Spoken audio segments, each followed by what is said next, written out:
साथियों नमस्कार। RWS classes में आप सभी का स्वागत है। साथियों आप सभी को ज्ञात है कि पशु परिचर भर्ती के लिए हमारी टेस्ट सीरीज जारी है और साथियों एग्जाम से पहले आप सभी जानते हैं टेस्ट देना कितना ज़रूरी होता है। सफलता की पहली सीढ़ी समझो टेस्ट सीरीज को। तो साथियों हमने अब तक पार्ट 2 है, ये हमारा टेस्ट नंबर 7 का पार्ट 2 है और अब तक हमने 6 जो टेस्ट कर चुके हैं। 7वें टेस्ट का पार्ट 1 हमने कर लिया है, जिसमें हमने 50 क्वेश्चनों को याद कर लिया, अच्छे से उनकी व्याख्या सहित समझ लिया और देख लिया। आज हम शुरू कर रहे हैं मॉक टेस्ट पेपर 7 का पार्ट 2 जिसमें 50 से आगे वाले प्रश्न आपको देखने को मिलने वाले हैं। चलिए तो साथियों शुरू करते हैं। आप चैनल को सब्सक्राइब जरूर कर लीजिए और अपने साथियों तक जरूर शेयर कीजिएगा। चलिए करें शुरू बिना टाइम वेस्ट किए, प्रश्नों की ओर बढ़ते हैं। जैसा कि आप देख पा रहे हैं साथियों, बहुत ही बढ़िया तरीके से हमने व्याख्या के सहित हर एक पॉइंट की व्याख्या की और उसके सहित याद किया प्रश्नों को। ऐसा नहीं है कि डायरेक्ट प्रश्न को टिक लगाया और याद आगे बढ़ गए। हमने हर एक प्रश्न की व्याख्या के साथ हर एक ऑप्शन के बारे में जाना है। ठीक है, तो और एक प्रश्न मैंने आपको दिया था, जो पार्ट 1 था उसमें ये प्रश्न आपको दिया था और इसके बारे में मैंने आपको कुछ पॉइंट भी दिए थे जिनसे आपको हेल्प मिल सकती थी और आपने आंसर दिए। कई साथियों ने आंसर दिए, उनके लिए धन्यवाद, सही आंसर दिए। और मैं बता देता हूं आपको कि वो कौन थे। प्रश्न है आपका, राजस्थान के किस पॉलिटिकल एजेंट ने तात्या टोपे की फांसी की आलोचना की थी। चलिए, अगर आपको आता है ये प्रश्न तो मैं आपको देता हूं कुछ समय, सेकंड का समय। आप दे दीजिए आंसर कमेंट में। ठीक है, चलिए बताइए। कर दी कमेंट अपनी। अब हमारा आंसर सुन लीजिए कि राजस्थान के किस पॉलिटिकल एजेंट ने तात्या टोपे की फांसी की आलोचना की थी। वो थे हमारे उदयपुर रियासत के पॉलिटिकल एजेंट थे। उदयपुर रियासत के पॉलिटिकल एजेंट थे कैप्टन सावर्स। कौन थे? कैप्टन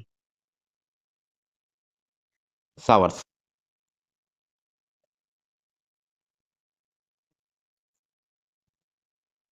कैप्टन सावर्स आपके राइट आंसर हो जाएगा, जिन्होंने आलोचना की थी तात्या टोपे को जब 1857 में फांसी दी गई थी।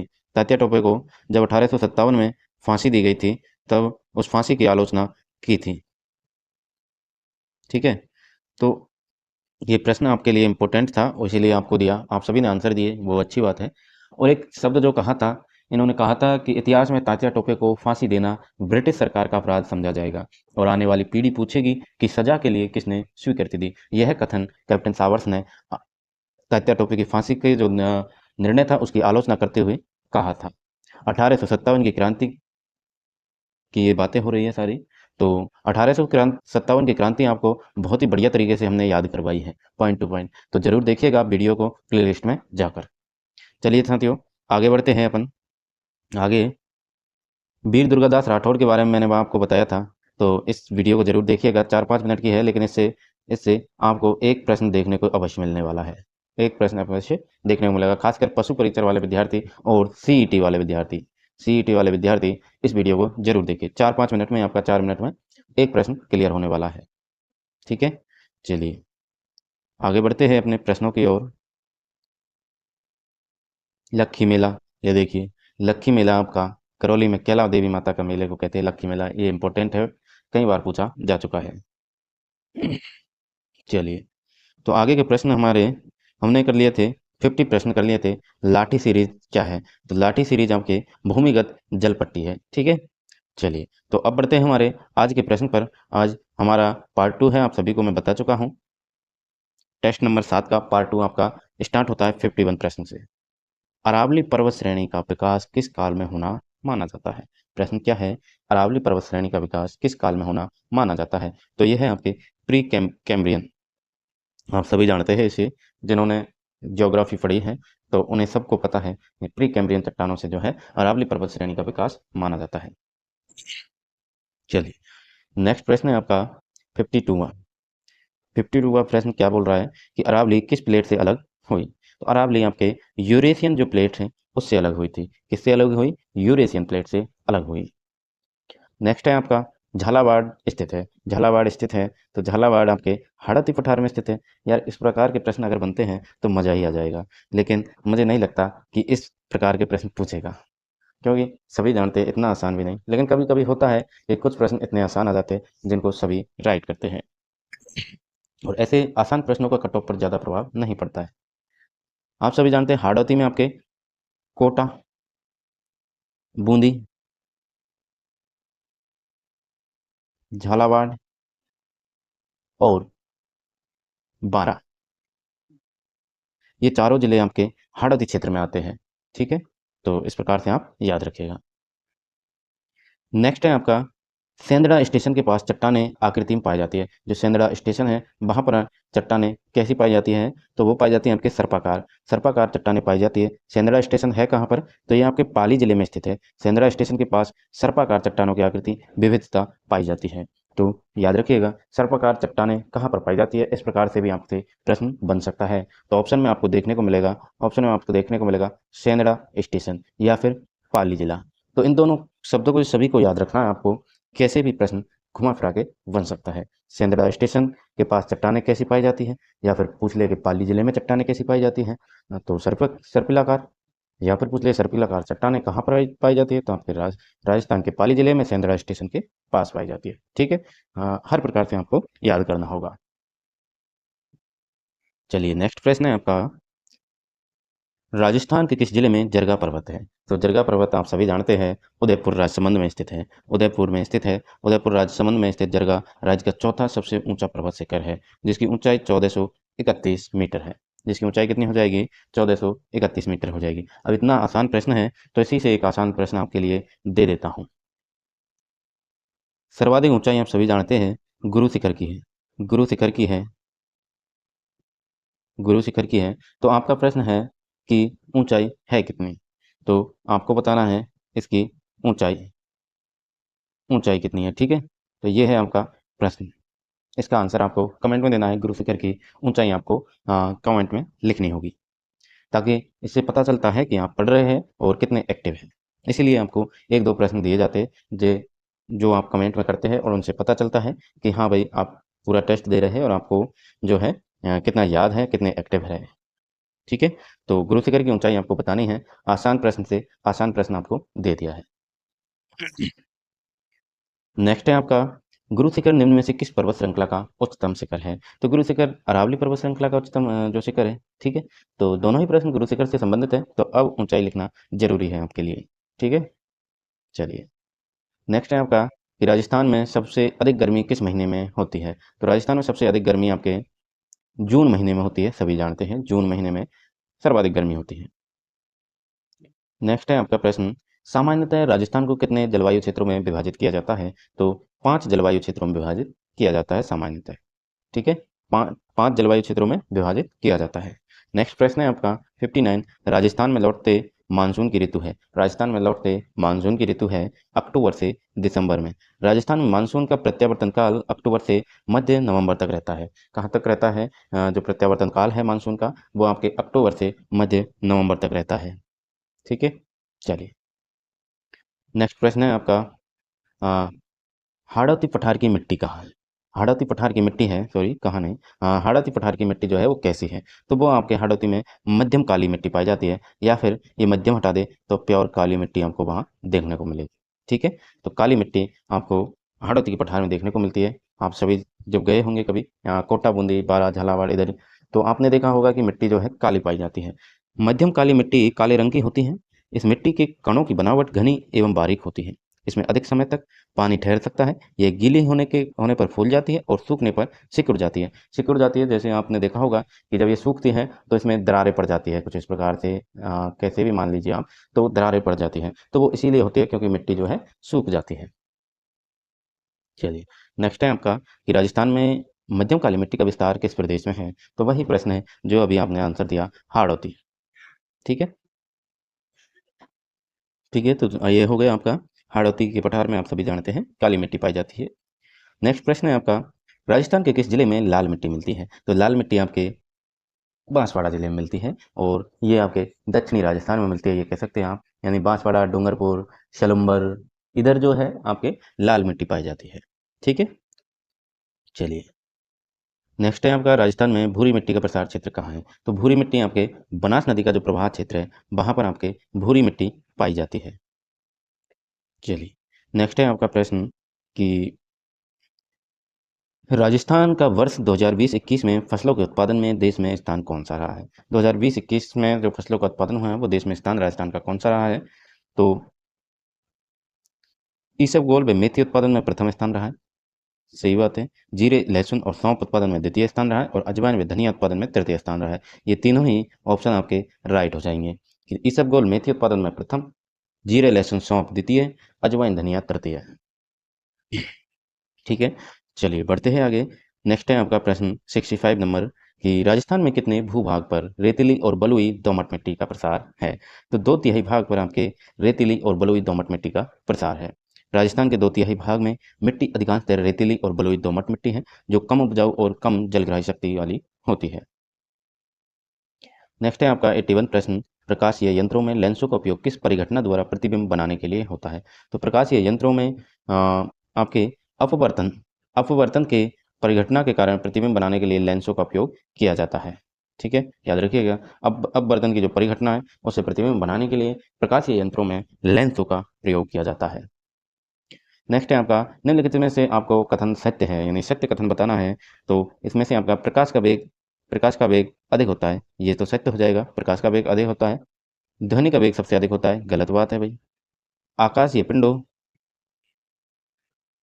आकाशीय पिंडों का वेग सबसे अधिक होता है, ये भी गलत हो जाएगा। रॉकेट का वेग सबसे अधिक होता है, ये भी गलत हो जाएगा। प्रकाश का वेग सर्वाधिक होता है, वेग अधिक होता है, ये सत्य कथन हो जाएगा इन ऑप्शन से।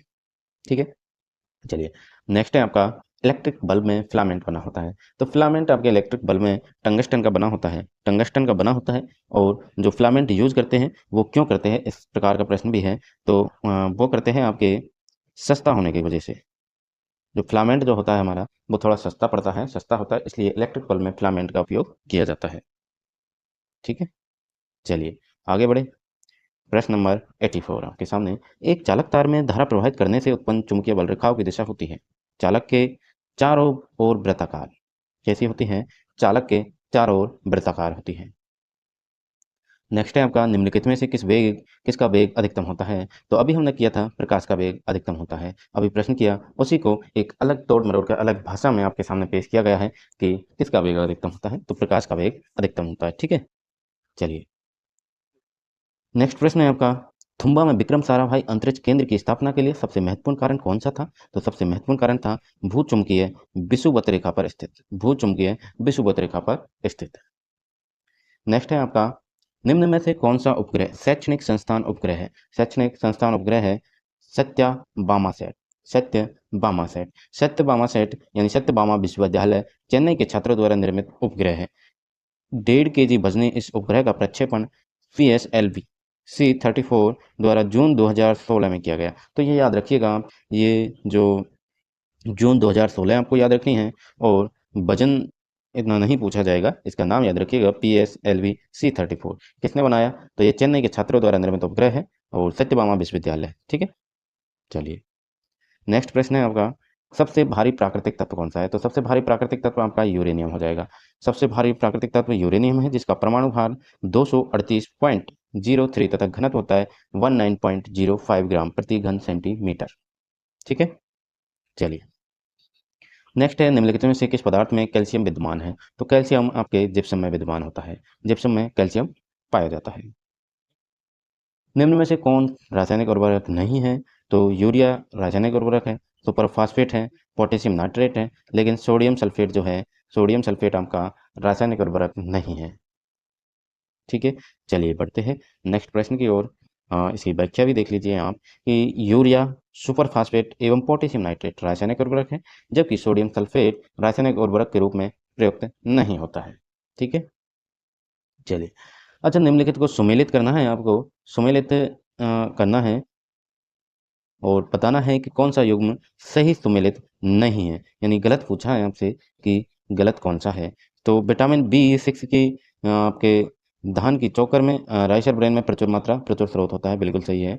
विटामिन B2 कार्ड यकृत तेल, तो ये गलत हो जाएगा, ये गलत हो जाएगा दूसरे नंबर का। और विटामिन ई आपके गेहूं अंकुर तेल में मिलता है। विटामिन की अल्फा अल्फा जो है इसमें प्रचुर स्रोत माना जाता है इसे।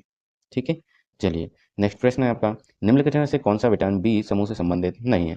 बी से संबंधित नहीं है आपका टोकोफेरॉल। टोकोफेरॉल विटामिन बी समूह से संबंधित नहीं है। बाकी आपके राइबोफ्लेविन, निकोटीन, साइनोकोबालामिन, ये सभी विटामिन बी समूह जो है उससे संबंधित माने जाते हैं।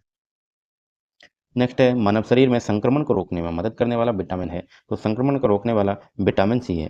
विटामिन सी है, इसे विटामिन सी आपके रोग प्रतिरोधक क्षमता को बढ़ाता है। रोग प्रतिरोधक जो क्षमता होती है उसको बढ़ाता है। ठीक है, किसमें पाए आपके नींबू वगैरह इनमें विटामिन सी आपको देखने को मिलता है। चलिए बढ़ते हैं आगे। खाद्य श्रृंखला बनती है, तो खाद्य श्रृंखला आपके उत्पादकों, उपभोक्ता और अपघटकों से बनती है। खाद्य श्रृंखला कैसे बनती है? उत्पादक, उपभोक्ता, अपघटक। उत्पादक, उपभोक्ता, अपघटक। उत्पादक, उपभोक्ता, अपघटक, इनके द्वारा खाद्य श्रृंखला बनती है। नेक्स्ट है साबुन निर्माण में यह साबुन निर्माण में सह उत्पाद प्राप्त होता है, तो साबुन निर्माण में आपके ग्लिसरॉल जो है सह उत्पाद प्राप्त होता है, ग्लिसरॉल। एक मधुमक्खी गोल नृत्य द्वारा आगे सूचना पहुंचाती है जब स्रोत उससे लगभग दूर हो, तो वो 50 मीटर की दूरी पर 50 मीटर की दूरी पर गोल नृत्य के द्वारा आगे सूचना पहुंचाती है। तो मधुमक्खी कैसे नृत्य करती है? याद रखिएगा, गोल नृत्य करती है और गोल गोल घूमती है, गोल गोल घूम के अपने आगे जो है अपने 50 मीटर की दूरी तक वो है अपना संदेश पहुंचाती है, सूचना पहुंचाती है। ठीक है। चलिए नेक्स्ट प्रश्न है आपका 97 आपकी स्क्रीन पर। निम्नलिखित में से कौन सा यौगिक मानव शरीर में संग्रहित नहीं रहता? तो अमीनो अम्ल जो है मानव शरीर में संग्रहित नहीं होता है। प्रोटीन छोटी इकाइयों से बने होते हैं जिन्हें अमीनो अम्ल कहते हैं, और अमीनो अम्ल मानव शरीर में संग्रहित नहीं रहता है। बाकी आप जानते हैं फैट मानव शरीर में पाई जाती है, ग्लाइकोजन, टोकोफेरॉल, ये सभी मानव शरीर में संग्रहित होते हैं। नेक्स्ट प्रश्न है आपका राजस्थान में संचालित वंदे भारत ट्रेन के बारे में बताना है आपको। तो वंदे भारत ट्रेन के बारे में, प्रथम ट्रेन 12 अप्रैल 2023 को अजमेर से दिल्ली चली। दूसरी ट्रेन 7 जुलाई 2023 को जोधपुर से साबरमती, और तीसरी ट्रेन 24 सितंबर 2023 उदयपुर से जयपुर। तीनों ही ऑप्शन राइट हो जाएंगे, क्योंकि प्रथम ट्रेन आपको, और इसी से आपको ये तीनों की डेट आपको याद रखनी होगी क्योंकि ये इंपॉर्टेंट है। तो वंदे भारत ट्रेन के बारे में, आपकी वंदे भारत ट्रेन जो है प्रथम जो ट्रेन थी वो आपके 12 अप्रैल 2023 को अजमेर से दिल्ली, दूसरी ट्रेन 7 जुलाई 2023 जोधपुर से साबरमती, और तीसरी ट्रेन 24 सितंबर 2023 उदयपुर से जयपुर के लिए रवाना होती है। ठीक है, चलिए नेक्स्ट है आपका हरीमा हरीमा खेतोला। खेतोला, पिथासिया, सरासनी, हरिपुरा, जोरावरपुरा, खोड़वा क्षेत्र चर्चा में रहने का कारण क्या है? तो ये चर्चा में लाइमस्टोन के भंडार आपको यहाँ पर मिले हैं, लाइमस्टोन के भंडार मिले हैं। हरिमा, खेतोला, पिथासिया, सरासनी, हरिपुरा, जोरावरपुरा, खोड़वा क्षेत्र जो है चर्चा में रहे, और चर्चा में क्यों रहे? तो यहाँ पर आपको क्या मिला है? लाइमस्टोन के भंडार मिले हैं। चलिए 100वां प्रश्न है आपके सामने, राजस्थान का 5वां टाइगर रिजर्व कौन सा बना है? तो आप सभी जानते हैं राजस्थान का 5वां टाइगर रिजर्व धौलपुर कलीर करौली को बनाया गया है। धौलपुर करौली को 5वां टाइगर रिजर्व क्षेत्र घोषित किया गया है, बनाया गया है। चलिए प्रश्न नंबर 101 है आपके सामने। असत्य कथन आपको बताना है, तो लेपर्ड कंजर्वेशन रिजर्व आपका गोड़वाड़ जेसूरी में है, ये सत्य हो जाएगा। वाड़ाखेड़ा सुरक्षित वन क्षेत्र सिरोही में स्थित है, ये भी सत्य है। और चौगान स्टेडियम आपके जयपुर में बता रखा है, ये आपका असत्य हो जाएगा, ये असत्य हो जाएगा। चौगान स्टेडियम कहाँ है आपका? जोधपुर में। जोधपुर में चौगान स्टेडियम स्थित है, और लंकाई बागीदौरा स्थल आपके बांसवाड़ा में स्थित है। तो राइट आंसर इसका असत्य पूछा है आपसे, तो ऑप्शन नंबर 3 हो जाएगा। चलिए बढ़ते हैं नेक्स्ट प्रश्न की ओर। 102 प्रश्न आपकी स्क्रीन पर है। प्रश्न है आपका 16वें जयपुर लिटरेचर फेस्टिवल के बारे में सत्य कथन आपको बताना है। तो 16वें जयपुर लिटरेचर फेस्टिवल के बारे में सत्य कथन आपको बताना है इन ऑप्शनों से। तो इसमें कन्हैयालाल सेठिया पुरस्कार मलयालम कवि सच्चिदानंद को दिया गया था। द्वारका प्रसाद अग्रवाल पुरस्कार इरशाद कामिल को दिया, और डॉक्टर संदीप पुरोहित की कृति मेवाड़ पुनर्खाज का विमोचन डॉक्टर सीपी जोशी ने किया। तो ये तीनों ही राइट हो जाएंगे आपके, ए, बी और सी, तीनों ही 16वें जयपुर लिटरेचर फेस्टिवल के बारे में सत्य कथन दिए गए हैं। कन्हैयालाल सेठिया पुरस्कार मलयालम कवि सच्चिदानंद को दिया गया, द्वारका प्रसाद अग्रवाल पुरस्कार इरशाद कामिल को दिया गया, और डॉक्टर संदीप पुरोहित की कृति मेवाड़ पुनर्खाज का विमोचन डॉक्टर सीपी जोशी द्वारा किया गया। तीनों ही ऑप्शन राइट हो जाएंगे, सत्य है। ठीक है, चलिए बढ़ते हैं नेक्स्ट प्रश्न की ओर। आपके नेक्स्ट प्रश्न है आपका 103वां। कि राज्य राज्य राजमार्ग विकास कार्यक्रम द्वितीय चरण किसकी मदद से संचालित है? तो ये आपके विश्व बैंक की मदद से संचालित है। नेक्स्ट है आपका राष्ट्रीय खादी ग्रामोद्योग प्रदर्शनी का आयोजन 25 दिसंबर से 30 जनवरी 2024 को दिया। तो ये आपके जयपुर में दिया। कहाँ दिया? जयपुर को दिया था। ठीक है, चलिए नेक्स्ट है आपका 105वां प्रश्न। रणथंभौर सरिस्का व कुंभलगढ़ के बाद चौथी जंगल सफारी कहाँ शुरू होगी? यानी रणथंभौर जंगल सफारी, सरिस्का जंगल सफारी और कुंभलगढ़ जंगल सफारी के बाद जो चौथी जंगल सफारी है वो आपके माउंट आबू सिरोही जंगल सफारी शुरू होने वाली है। ठीक है, चलिए अब आ जाइए अपने एनिमल हस्बेंड्री पार्ट बी की ओर। राष्ट्रीय ऊंट अनुसंधान केंद्र कहाँ स्थित है? तो आप सभी जानते हैं ऊंट अनुसंधान केंद्र जोहड़बीड़ बीकानेर में स्थित है। कहाँ स्थित है? जोहड़बीड़ बीकानेर में। बीकानेरी नस्ल के ऊंट सबसे सुंदर होते हैं। बीकानेरी नस्ल के ऊंट कैसे होते हैं? सबसे सुंदर ऊंट जो होते हैं बीकानेरी नस्ल के होते हैं। इस नस्ल के खोपड़ी पर गड्ढा पाया जाता है जिसे क्या कहते हैं? स्ट्रॉप कहते हैं। तो बीकानेरी ऊंट की जो खोपड़ी होती है उस पर एक गड्ढा पाया जाता है सर पर, उसे स्ट्रॉप कहा जाता है। चलिए तो बीकानेरी ऊंट के बारे में और थोड़ा हम डिटेल में जान लेते हैं। ठीक है, तो मेरे दोस्त बीकानेरी ऊंट जो है, एक तो इसके जो गड्ढा पाया जाता है उसे क्या कहते हैं? स्ट्रॉप कहते हैं, या फिर हम कह सकते हैं इंग्लिश में लिखा आ जाए तो स्टॉप कहते हैं। STOP, स्टॉप भी आपको देखने को मिलेगा। दूसरा इसके बारे में जो बीकानेरी ऊंट है अपना, इसका रंग कैसा होता है? तो रंग होता है इसका भूरा और काला, भूरा काला इसका रंग होता है। ठीक है, काम किस में आता है? तो ये जो बीकानेरी जो ऊँट है हमारा, ये आता है एक तो वजन ढोने में और खेती के कार्य करने में, वजन व खेती के कार्यों में काम में आता है। ठीक है, तो याद रखिएगा बीकानेरी ऊँट के बारे में। वैसे ऊँट के बारे में आपको और चीज़ें मैं बताऊं तो मेरे दोस्त, ऊँटों को दो भागों में बांटा गया है। एक तो है एक कुबड़ वाला ऊँट, एक कुबड़, ठीक। दूसरा है दो कुबड़। कुबड़ जो इसके पीठ पर होती है ना ऊंची सी, जिस पर बैठते हैं जिसके सहायता से, तो वो कुबड़। तो एक कुबड़ वाला ऊंट और दो कुबड़ वाला ऊंट, एक कुबड़ वाले ऊंट का वैज्ञानिक नाम क्या होता है? ये वैज्ञानिक नाम पूछे जाएंगे। हर एक एनिमल हस्बेंड्री से आपसे वैज्ञानिक नाम जरूर पूछा जाएगा, तो हर किसी का वैज्ञानिक नाम आपको याद करना होगा। वैज्ञानिक नाम होता है कैमेलस ड्रोमेडेरियस। ये है हमारे एक कुबड़ वाला जो हमारे यहाँ पर पाया जाता है। ठीक है, कैमेलस, कैमेलस ड्रोमेडेरियस, ड्रोमेडेरियस। ठीक है, कैमेलस ड्रोमेडेरियस आपका एक कुबड़ वाला हो जाएगा, और दो कुबड़ वाले का वैज्ञानिक नाम हो जाएगा कैमेलस बैक्टीरियंस, बैक्टीरियंस। ठीक है, बैक्टीरियंस, कैमेलस बैक्टीरियंस आपके दो कुबड़ वाले का हो जाएगा। कहाँ पाया जाता है दो कुबड़ वाला आपका? लद्दाख वाले क्षेत्र में, लद्दाख वाले क्षेत्र में। ठीक है, बाकी आप सभी जानते हैं कि ऊँट को क्या बोलते हैं? राजस्थान यानी रेगिस्तान का जहाज बोलते हैं। रेगिस्तान का जहाज इसे बोलते हैं। रेगिस्तान का जहाज ऊँट को बोला जाता है। और इसके बारे में अगर हम बात करें तो ऊँट को राजस्थान का राज्य पशु है। ठीक है, तो राज्य पशु हो जाएगा, राज्य पशु। अच्छा, राज्य पशु है, तो इसे घोषित कब किया था? घोषित कब किया? तो घोषित किया था आपके 30 जून को, 30 जून 2014 में, 2014 में राज्य पशु घोषित किया। ठीक है, और अगर ऊँट के बारे में बात करें तो हमारे राजस्थान में जो है कितने ऊँट पाए जाते हैं? तो ये जो है भारत और राजस्थान की तुलना करें तो भारत में अपने जो राजस्थान का जो हिस्सा देखें तो राजस्थान में हमारे 84% आपको ऊँट देखने को मिलेंगे।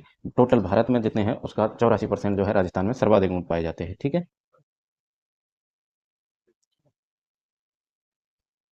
चलिए तो इतना ही काफ़ी है ऊँटों के बारे में, और बढ़ते हैं आगे प्रश्न की ओर, क्योंकि ऐसे करने लग गए तो काफ़ी टाइम लग जाएगा, मैं भी समझ रहा हूँ आपका, है ना। लेकिन फिर भी डिटेल में हम जानते जानते ही आगे बढ़ेंगे। अच्छा देखिए, ये देखिए भेड़ का वैज्ञानिक नाम आपसे पूछ लिया गया है। बताइए भेड़ का वैज्ञानिक नाम क्या हो जाएगा? ऑबिस एरिस हो जाएगा। भेड़ का वैज्ञानिक नाम ऑबिस एरिस हो जाएगा। और बोस बुबेलस, बॉस बुबेलस, या फिर कहें बुबेलस बुबेलस। किसका हो जाएगा? ये हो जाएगा आपके भैंस का। भैंस का वैज्ञानिक नाम हो जाएगा,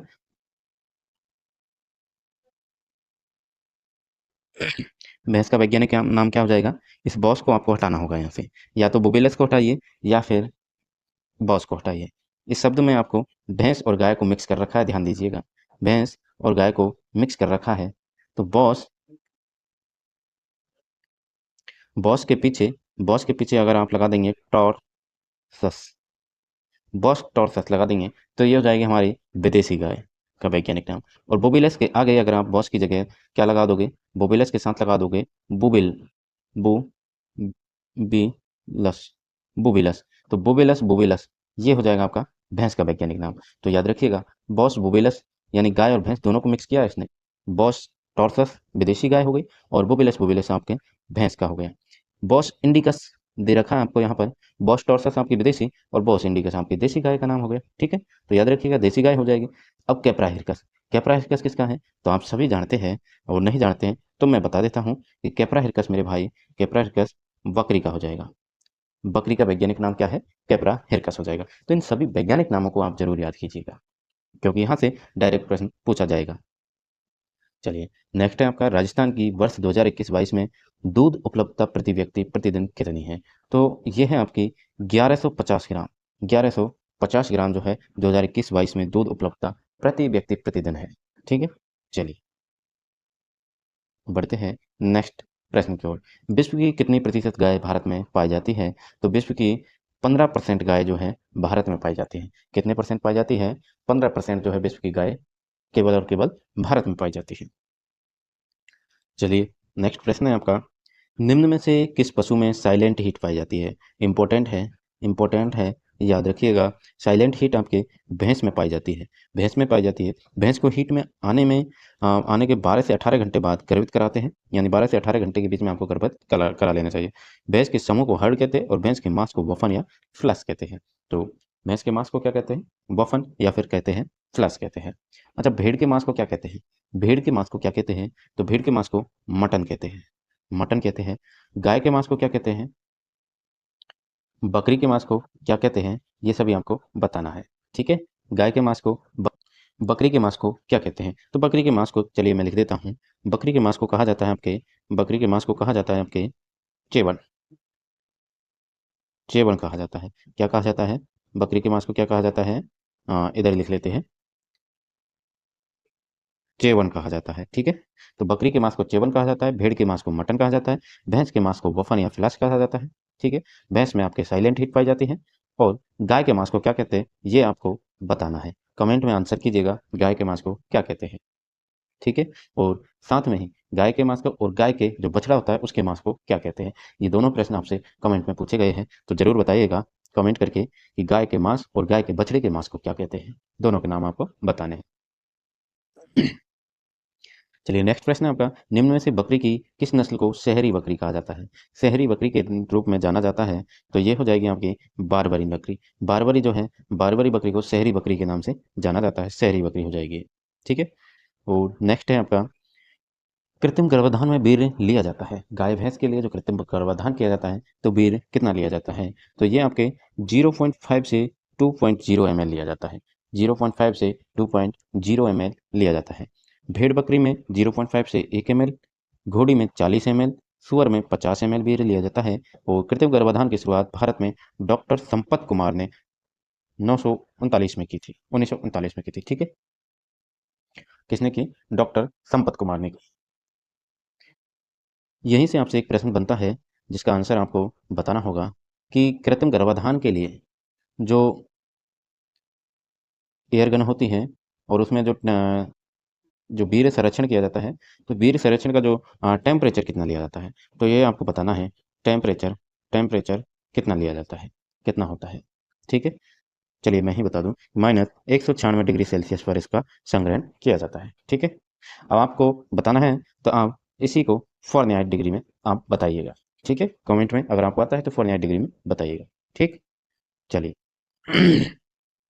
नेक्स्ट है आपका, भेड़ एवं बकरी में बधियाकरण की उपयुक्त आयु क्या है? तो भेड़ और बकरी में बधियाकरण की जो उपयुक्त आयु होती है, वो होती है आपके 1 माह। 1 महीने में भेड़ बकरी का बंधीकरण कर लिया जाता है। नेक्स्ट है आपका प्रजनन किस विधि से नई नस्ल विकसित की जाती है? तो प्रजनन किस विधि से नई नस्ल विकसित की जाती है? तो क्रॉस ब्रीडिंग से। क्रॉस ब्रीडिंग, प्रजनन की जो क्रॉस ब्रीडिंग होती है उससे नई नस्ल पैदा की जाती है। जैसे अलग अलग नस्लें ली जाती है। क्रॉस ब्रीडिंग कैसी करवाई जाती है? दो अलग अलग नस्लों को, अलग अलग नस्लों का जो है, अलग अलग नस्लों का क्रॉस करवाया जाता है। क्रॉस करवाया जाता है और उनसे पैदा होती है एक नई नस्ल। उनसे पैदा होती है एक नई नस्ल। ठीक है, इस प्रकार से। चलिए बढ़े आगे। तो दूध में खनिज लवणों की मात्रा कितनी होती है? तो दूध में खनिज लवणों की मात्रा आपके आपके 0.70 से 0.80% पाई जाती है। ठीक है, चलिए बढ़ते हैं। प्रश्न नंबर हमारा 116 आपके सामने है स्क्रीन पर कि भैंस में यौवनावस्था कब प्रारंभ होती है? तो भैंस में यौवनावस्था 30 माह में प्रारंभ हो जाती है। 30 माह में प्रारंभ हो जाती है भैंस में यौवनावस्था। ठीक है, चलिए नेक्स्ट है आपका निम्न में से प्रमुख अंडा उत्पादक मुर्गी की नस्ल कौन सी है? तो व्हाइट लेगहॉर्न जो है आपके अंडा उत्पादक मुर्गी है। इसका मूल स्थान जो है इटली हो जाएगा और यह नस्ल अंडा उत्पादन हेतु प्रसिद्ध है। अंडा उत्पादन यानी 240 से 300 प्रति वर्ष ये अंडों का उत्पादन करती है व्हाइट लेगहॉर्न। ठीक है, अच्छा असील मुर्गी आपके मांस के लिए पाली जाती हैं और इसे लड़ाकू मुर्गी भी कहते हैं। क्या, कौन सी मुर्गी कहते हैं इसे? इसे संज्ञा दी गई है, ये मान लीजिए आप, लड़ाकू। लड़ाकू मुर्गी की संज्ञा आपके असील मुर्गी को दी गई है। चलिए नेक्स्ट है आपका आहार का वह भाग जो पशु को किसी प्रकार के उत्पादन के लिए दिया जाता है। तो वो क्या कहलाता है? वो आपके उत्पादन के लिए आहार कहलाएगा। कॉमन सेंस वाला प्रश्न है, थोड़ा सा ध्यान से पढ़ना है और आपका आंसर करेक्ट हो जाएगा। पित्ताशय अनुपस्थित होता है। तो पित्ताशय आपके घोड़े में अनुपस्थित होता है। घोड़े में पित्ताशय अनुपस्थित होता है। नेक्स्ट है 1 ग्राम हीमोग्लोबिन द्वारा वहन की जाने वाली ऑक्सीजन की मात्रा कितनी होती है? तो ऑक्सीजन मात्रा होती है आपके 1.36 ml, 1.36 ml आपके हीमोग्लोबिन द्वारा वहन की जाने वाली ऑक्सीजन की मात्रा हो जाएगी। नेक्स्ट है आपका नवीनतम एवं परंपरागत तकनीक करके शिक्षा देने की विधि है। तो शिक्षा देने की विधि ये हो जाएगी आपकी विधि प्रदर्शन। नवीनतम और परंपरागत तकनीक के द्वारा आपको शिक्षा जो है विधि प्रदर्शन के द्वारा दी जाती है। नेक्स्ट है गर्भाशय में संकुचन को बढ़ाने वाली औषधियाँ क्या कहलाती है? तो गर्भाशय में संकुचन को बढ़ाने वाली औषधियाँ बॉलिस कहलाती है। बॉलिस कहलाती है। ठीक है, बरसीम की चतुर्गुणित किस्म है। बरसीम की चतुर्गुणित किस्म कौन सी हो जाएगी? पूसा जायंट। पूसा जायंट जो है बरसीम की चतुर्गुणित यानी चतुर्गुणित जो किस्म है वो आपकी पूसा जायंट हो जाएगी बरसीम की। चलिए प्रश्न नंबर 124 आपकी स्क्रीन पर। साइलेज निर्माण में कितना समय लगता है? तो हम सभी जानते हैं 60 से 90 दिन यानी 2 से 3 महीना, 2 से 3 मंथ आपके साइलेज निर्माण में लगता है। किस पेड़ की पत्तियों को सुखाकर खिलाना?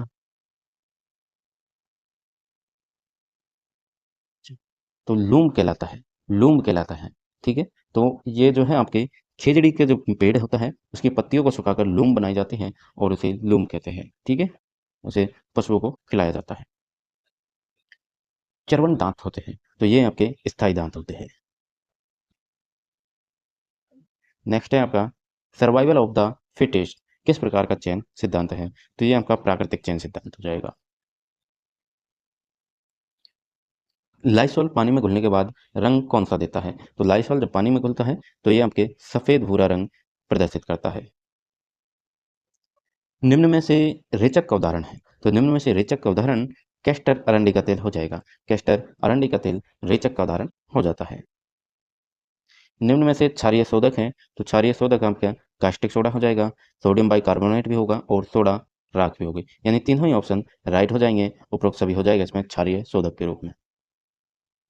नेक्स्ट है आपका 131वां प्रश्न आपकी स्क्रीन पर कि मुख्यमंत्री पशुधन निःशुल्क दवा योजना कब शुरू की गई थी? तो मुख्यमंत्री पशुधन निःशुल्क दवा योजना आपके 15 अगस्त 2012 को शुरू की गई थी। इन योजनाओं को जरूर याद कर लीजिएगा। आपके टोटल 20 के समथिंग योजना होंगी। तो इन सभी योजनाओं को आपको याद करना है और अच्छे से डिटेल में याद करना है। ये नहीं कि डेट डेट याद कर लें, डिटेल के माध्यम से भी प्रश्न आपसे बन सकता है।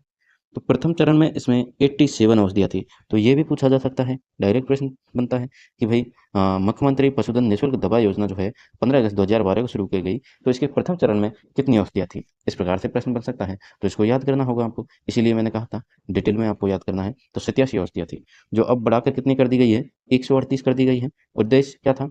पशु मृत्यु दर कम करना, धन के अभाव में वंचित पशुओं का इलाज हो, इसीलिए इस योजना को शुरू किया गया था। चलिए बढ़ते हैं आगे हमारे प्रश्न नंबर 132 पर, जो कि आपकी स्क्रीन पर सामने है।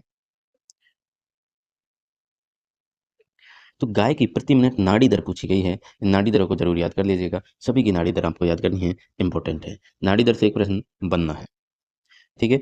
तो गाय की प्रति मिनट नाड़ी दर होती है आपके 28 से 32। भैंस की नाड़ी दर होती है 40 से 50 प्रति मिनट होती है। भेड़ की और बकरी की 70-80 और ऊँट की होती है 28 से 32। घोड़े की होती है 32 से 40। यानी गाय और ऊँट की 28-32, गाय ऊँट 28-32, भेड़ बकरी 70-80, भैंस होती है 40-50 और घोड़े की होती है 32 से 40 प्रति मिनट। नेक्स्ट है आपका, निम्न में से जहरवाद रोग रोग कारक कौन सा है? तो जब मैंने आपको ये प्रश्न आया और रोगों को पढ़ाया, तो उस वक्त मैंने आपको इसको ट्रिक के माध्यम से बताया था और बहुत ही अच्छे तरीके से बताया। आप चाहे तो मैं ट्रिक आपके साथ चलिए साझा कर ही देता हूँ। इसका राइट आंसर हो जाएगा आपका क्लास्ट्रीडियम सोबियाई, क्लास्ट्रीडियम सोबियाई, ठीक है। तो चलिए ट्रिक को मैं आपको बताता हूँ और उसके माध्यम से जहरवाद यानी कि लंगड़ी, ब्लैक क्वार्टर, चुरचुरिया, फड़ सूजन क्लियर करवाता हूँ। एक ही ट्रिक संपूर्ण जहरवाद कंप्लीट आपका, इससे एक ही ट्रिक से पूरा थ्योरी आपको याद हो जाएगी, ठीक है। चलिए तो मैं ट्रिक को एंटर करता हूँ। तो साथियों आप देख रहे हैं ये बेहतरीन ट्रिक को, ये बेहतरीन ट्रिक आपके पूरे जहरवाद रोग को कंप्लीट करवाएगी। एक बार पढ़ लीजिए कि कालिया शौक से ब्लैक क्वार्टर जहर पीता है, ब्लैक क्वार्टर जहर पीता है, फिर कालिया सेफ्टी से चलना चाहता है, पर लंगड़ा कर चलता है, तो फड़ सूजती है, फिर सूजन से चुर चुर की आवाज आती है। यानी कालिया जो है, कालिया नाम का एक व्यक्ति है जो शौक से ब्लैक क्वार्टर पीता है। ब्लैक क्वार्टर क्या है? जहर है एक प्रकार से। वो ब्लैक क्वार्टर जहर पीता है यानी कि शराब पीता है। ब्लैक क्वार्टर आप समझ रहे होंगे, क्वार्टर का मतलब क्या होता है ना? तो ब्लैक क्वार्टर यानी अल्कोहल पीता है, जो कि क्या है? जहर है। तो कालिया शौक से ब्लैक क्वार्टर जहर पीता है और फिर कालिया क्या करता है? पीने के बाद में भाई सेफ्टी से चलने की कोशिश करता है कि नहीं मैं ठीक हूँ, नशा हो रहा है लेकिन फिर भी कोशिश कैसे कर रहा है कि मैं ठीक हूँ। तो सेफ्टी से चलने की कोशिश करता है, पैरों को बड़े अच्छे से रखता है, पर फिर भी लंगड़ा कर चलता है, क्योंकि भाई ब्लैक वाटर पिया है तो नशा होगा तो लंगड़ा कर ही चलेगा ना। सेफ्टी से चलना चाहता है लेकिन लंगड़ा कर चलता है, लंगड़ा कर चलता है तो गिर जाता है। अब गिरता फिरता घर आता है तो क्या होता है? उसकी गिरता है तो फड़ सूझती है, यानी लोगों ने कुटाई भी कर दी। अब ब्लैक वाटर पीने वाला क्या करता है? किसी से कुछ कह देता है, लड़ाई कर लेता है, तो लोगों ने कालिया की कुटाई कर दी, जिससे क्या है? उसकी फड़ सूझ जाती है। अब फड़ सूज गई, तो फड़ सूजने से उसकी जो सूजन सूजी हुई फड़ है, उससे आवाज़ कैसी आ रही है? जैसे ही उसके घर वाले उसे हाथ लगा रहे हैं तो चुर चुर की आवाज़ आती है। आ गई ट्रिक समझ? आ गई ना? ठीक। तो अब मतलब इनका अर्थ आप देख लीजिए, इनका अर्थ मैं आपको बता दूं कि कालिया शौक, कालिया शौक से पीता है, यानी कालिया शौक का क्या मतलब हुआ? कालिया शौक और दूसरा है कालिया, कालिया सेफ्टी, कालिया सेफ्टी, ठीक है। तो ये क्या हो गए दोनों? ये हो जाएंगे आपके कालिया शौक से चलता है, यानी कालिया शौक और कालिया सेफ्टी, ये दोनों क्या है आपके? रोग कारक है, रोग कारक। अब कैसे हो जाएंगे कि रोग कारक हमसे प्रश्न पूछा था ना, जैसे मैं आपको बताऊं प्रश्न कहाँ है अपना, अपना प्रश्न ये रहा। जहरवाद रोग कारक कौन सा है जहरवाद का? तो क्लास्ट्रीडियम सोबियाई, यानी कालिया, क्लास्ट्रीडियम कालिया, कालिया क्लास्ट्रीडियम शौक सोबियाई, कालिया क्लास्ट्रीडियम शौक सोबियाई, ठीक है। होगा रिलेट। क्लास्ट्रीडियम कालिया, क्लास्ट्रीडियम कौन है? कालिया है। सोबियाई कौन है? शौक, शौक, सोबी, शौक, शौक से पीता है। तो इस प्रकार से आपको इसको रिलेट करना होगा। तो रोग कारक का कैसे हो जाएगा आपका कि कालिया शौक यानी क्लास्ट्रीडियम सोबियाई और कालिया सेफ्टी से चलता है, यानी क्लास्ट्रीडियम कालिया से क्या हो जाएगा? क्लास्ट्रीडियम, और सेफ्टी यानी सेप्टिक, तो क्लास्ट्रीडियम सेप्टिक और क्लास्ट्रीडियम सोबियाई, ये दोनों क्या है? रोग कारक है। दूसरा है आपका कि ब्लैक क्वार्टर, ब्लैक क्वार्टर जो आपको दे रखा है, ब्लैक क्वार्टर, ये वाला ब्लैक क्वार्टर, जहर, लंगड़ा, ठीक।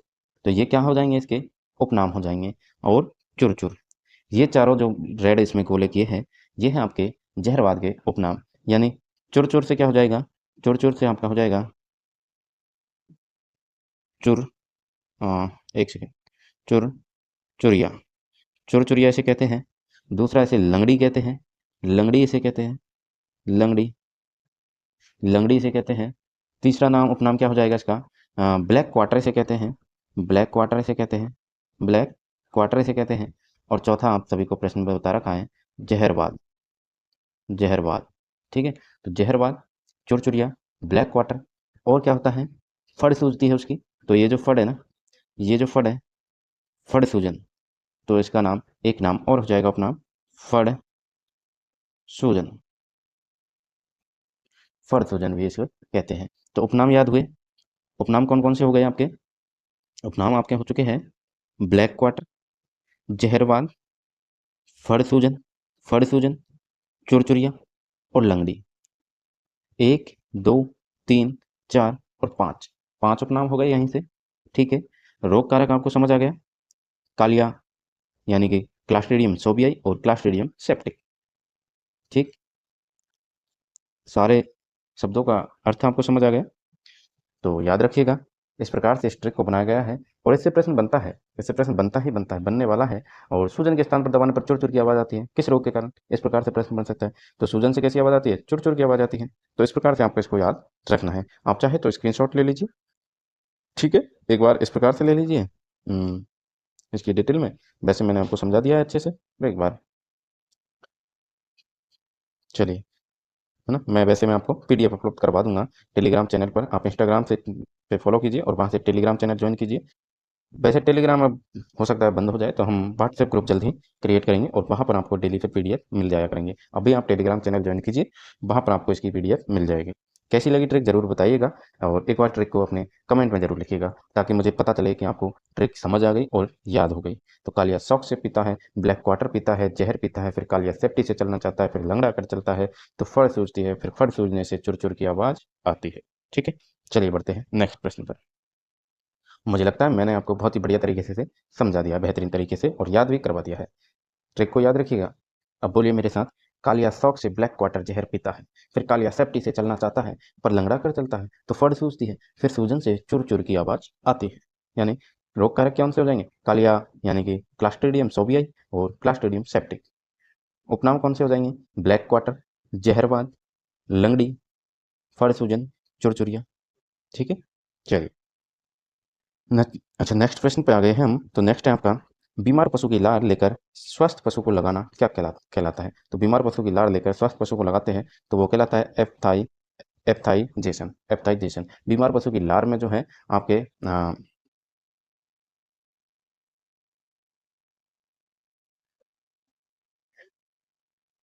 रोग प्रतिरोधक जो क्षमता होती है वो अधिक होती है। अगर बीमार पशु की लार आप लेकर एक सही पशु के या किसी घाव या वगैरह पर लगा देंगे, तो वो ठीक होने के चांस उसके ज़्यादा हो जाएंगे, ठीक है। ऊँट के बसिया उत्तक कहाँ पाया जाता है, तो ऊँट का बसिया उत्तक आपके कुबड़ में पाया जाता है। कुबड़ कैसी होती है, दो कुबड़ होती है, एक कुबड़ और दो कुबड़ वाले ऊँट होते हैं। एक कुबड़ वाले ऊँट का वैज्ञानिक नाम होता है कैमेलस ड्रोमेडेरियस, दो कुबड़ वाले ऊँट का नाम होता है वैज्ञानिक कैमेलस ड्रोमेड बैक्टीरियंस, कैमेलस बैक्टीरियंस। कहाँ पाया जाता है, लद्दाख। भैंस का गर्भाशय का आकार कैसा होता है, तो भैंस के गर्भाशय के आकार का जो होता है वो होता है किडनी के आकार जैसा। कैसा होता है, किडनी के आकार जैसा भैंस के गर्भाशय का आकार होता है। महाशिवरात्रि पशु मेला कहाँ भरता है, तो ये भरता है आपके करौली जिले में। यह पशु मेला गिर हरियाणवी गौवंश हेतु प्रसिद्ध है। यह मेला फाल्गुन कृष्ण सप्तमी से फाल्गुन कृष्ण चतुर्दशी तक भरता है। तो मेलों की भी मैंने आपको क्लास करवाई हुई है, जिसमें संपूर्ण मेलों से बनने वाले प्रश्नों को कवर किया है और थ्योरी के माध्यम से, ट्रिकों के माध्यम से आपको बहुत बढ़िया तरीके से बताया है। तो एक बार जरूर विजिट करें, ठीक है। प्लेलिस्ट में जाकर आपको क्लास मिल जाएगी। पुष्कर मेले के अन्य नाम क्या हैं, तो पुष्कर मेले के आपके राजस्थान का कुंभ भी सिखा जाता है, मेरवाड़ा का कुंभ भी सिखा जाता है, और श्री कार्तिक मेला भी सिखा जाता है। तीनों ही राइट हो जाएंगे, अन्य नाम हो जाएंगे। केंचुआ किस प्रकार का जीव है, तो केंचुआ द्विलिंगी जीव है। कैसा है, द्विलिंगी जीव है। चलिए, 140वां प्रश्न है आपके सामने। पशु के प्रथम से तीसरे ब्यात तक दुग्ध उत्पादन कितना, दुग्ध उत्पादन जो है कैसे रहता है, उस पर क्या प्रभाव रहता है, तो बढ़ता है। प्रथम से तीसरे ब्यात तक भाई दुग्ध उत्पादन तो बढ़ता है, सभी जानते हैं, कॉमन सेंस वाला प्रश्न है, ठीक है। तो प्रश्न देखते ही बन जाना चाहिए। पशुओं की आयु ज्ञात करने की सर्वोत्तम विधि क्या है? तो आयु ज्ञात करने की आप सभी जानते हैं, दांतों के द्वारा। बाकी सींगों के द्वारा, सींगों पे जो छल्ले होते हैं उनको क्या करते हैं लोग बाग घिस देते हैं। घिसने से वो मिटा देते हैं, खुरों को काट देते हैं, तो उससे सही जो है उम्र का पता नहीं चलता है, लेकिन दांतों के द्वारा सही एज का पता चलता है। कामधेनु पशु बीमा योजना में प्रति पशु बीमा राशि कितनी है? तो ये हो जाएगी आपके 40,000। 40,000 प्रति पशु बीमा राशि दी जाती है। एनडीडीबी की स्थापना कब हुई थी? तो ये हुई थी आपके 1965 में एनडीडीबी की स्थापना हुई थी। ऊँट प्रजनन महो ऊँट प्रजनन प्रोत्साहन योजना में कितना अनुदान सहायता देय है? तो ये है आपके 10,000, यानी 10,000 रुपये आपके ऊँट के प्रजनन के टाइम पर आपको दिए जाते हैं। इस योजना का नवीन नाम उष्ट संरक्षण योजना बजट घोषणा 22-23 में किया गया। पहले इसमें अनुदान जो है 3 किस्तों में दिया जाता था। टोडिया, ऊँट के बच्चे को टोडिया कहते हैं। तो 1 माह का हो जाता था जब 3,000 रुपये आपके खाते में, 9 माह का होने पर 3,000 और 18 माह का होने पर 4,000 रुपये आपको मिलते थे। जो वर्तमान में 2 किस्तों में दिया जाएगा अब, 5,000 प्रति किस्त अनुदान दिया जाएगा आपको। ठीक है? चलिए, नेक्स्ट है आपका 145वां प्रश्न। निम्न में से नर जननांग का भाग नहीं है। तो जो डिंब ग्रंथियाँ हैं, ये नर जननांग के भाग नहीं है। नेक्स्ट है आपका दुग्ध में अम्लता नापने के लिए दुग्ध की मात्रा लेते हैं। तो दुग्ध में अम्लता नापने के लिए दुग्ध की जो मात्रा होती है, वो होती है आपके 10 ml। जब मांस का मुख्य प्रोटीन होता है, तो मांस का मुख्य प्रोटीन मायोसिन होता है। मां से मांस और मां से मायोसिन, मां से मांस, मां से मायोसिन। बीमार पशु को स्वस्थ पशु से अलग रखना क्या कहलाता है? तो बीमार पशु को स्वस्थ पशु से अलग रखना कलिंग कहलाता है। कलिंग कहलाता है। बीमार को स्वस्थ पशु से अलग रखना कलिंग कहलाता है। जब गौड़ दुग्ध में वसा व एसएनएफ की मात्रा होती है, तो ये होती है आपके 6 से 9 एसएनएफ की मात्रा पाई जाती है। राजस्थान का एकमात्र डेयरी महाविद्यालय, प्रश्न नंबर 150 है आपके सामने। डेयरी महाविद्यालय आपके कहाँ पर है? तो उदयपुर में स्थित है। कहाँ है? उदयपुर में स्थित है। तो ये होते हैं आपके पूरे 150 प्रश्न। पशु परिचर के पूरी टेस्ट सीरीज यानी कि टेस्ट नंबर 7 कंप्लीट होता है आपका। ठीक है? मिलते हैं फिर नेक्स्ट है अपना टेस्ट नंबर 8 करेंगे। जारी है टेस्ट सीरीज। तो आपको इसी प्रकार से प्रश्नों को, मुझे उम्मीद है और लगता है, मैं मानता हूँ कि मैंने आपको बहुत ही बेहतरीन तरीके से प्रश्नों को समझाया है। विद व्याख्या के साथ ट्रिकों के माध्यम से आपको याद करवाने की कोशिश की है और आपको याद भी हुआ होगा। तो आपको ट्रिक लिख देनी है।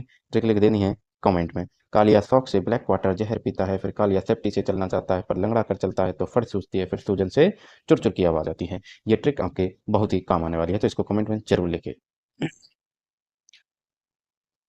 चलिए तो साथियों, इसी प्रकार की व्याख्या वाली आपको कैसी लगी ज़रूर बताएं और हमारा हौसला बढ़ाएं। कमेंट में आप बताएं। कोई भी डाउट हो तो पूछें। और पीडीएफ के लिए आपको क्या करना है, टेलीग्राम चैनल ज्वाइन कर लेना है। टेलीग्राम पर जाकर इंस्टाग्राम पर आप हमसे बात कर सकते हैं। आपको किसी भी टॉपिक को लेकर कोई डाउट हो, कुछ भी पूछना हो, तो आप जो है हमसे इंस्टाग्राम पर मैसेज करके बात कर सकते हैं। हमारे RWS क्लासेस की लिंक जो इंस्टाग्राम और टेलीग्राम दोनों की आपको कहाँ मिलेगी? यूट्यूब चैनल के बायो में मिल जाएगी। ठीक है? तो वहाँ से आप पीडीएफ प्राप्त कर लें। और क्लास कैसी लगती है ज़रूर बताएं, ताकि हमारा भी हौसला बढ़े और आपके लिए इसी प्रकार के हम अच्छी अच्छी टेस्ट सीरीज लाते रहें। बाकी आपके लिए थ्योरी की क्लास लगाई हुई है। ठीक है? राजस्थान जीके की इंपॉर्टेंट क्लास आपको दी जाती है, जिसमें आपको RWS फैक्ट जो मुहिम चल रही है हमारी, उसके माध्यम से आपको एक टॉपिक को लेकर उसका संपूर्ण निचोड़ आपको दिया जाता है कुछ ही मिनटों में। ठीक है? तो वो क्लासें ज़रूर देखें। और बाकी आपको सुबह के टाइम पे, सुबह हमारी एक शॉर्ट्स आती हैं सुविचार यानी मोटिवेशन को लेकर। मोटिवेशन, उसके बाद में आपको दी जाती है दूसरी जो शॉट आती है, वो आती है आपके राजस्थान के करंट अफेयर्स को लेकर, जिसमें आपको इंपॉर्टेंट प्रश्न दिए जाते हैं जो परीक्षा की दृष्टि से महत्वपूर्ण होते हैं। उनको इकट्ठा करके आपको प्रदर्शित किया जाता है, दिया जाता है। तो वो शॉर्ट्स ज़रूर देखें और चैनल को सब्सक्राइब कर लीजिएगा। चैनल आप ही का है, आप ही को ग्रो करवाना है मेरे दोस्त। तो चैनल को सब्सक्राइब करें और बेल आइकन को दबाएँ, ताकि आपको नोटिफिकेशन मिल सके। कोई भी हम अपडेट आपको दे तो आपको तुरंत पता चले। ठीक है? मिलते हैं साथियों फिर नेक्स्ट वीडियो में, नेक्स्ट टॉपिक के साथ, नेक्स्ट टेस्ट के साथ, टेस्ट नंबर 8 के साथ। तब तक के लिए जय हिंद, जय भारत।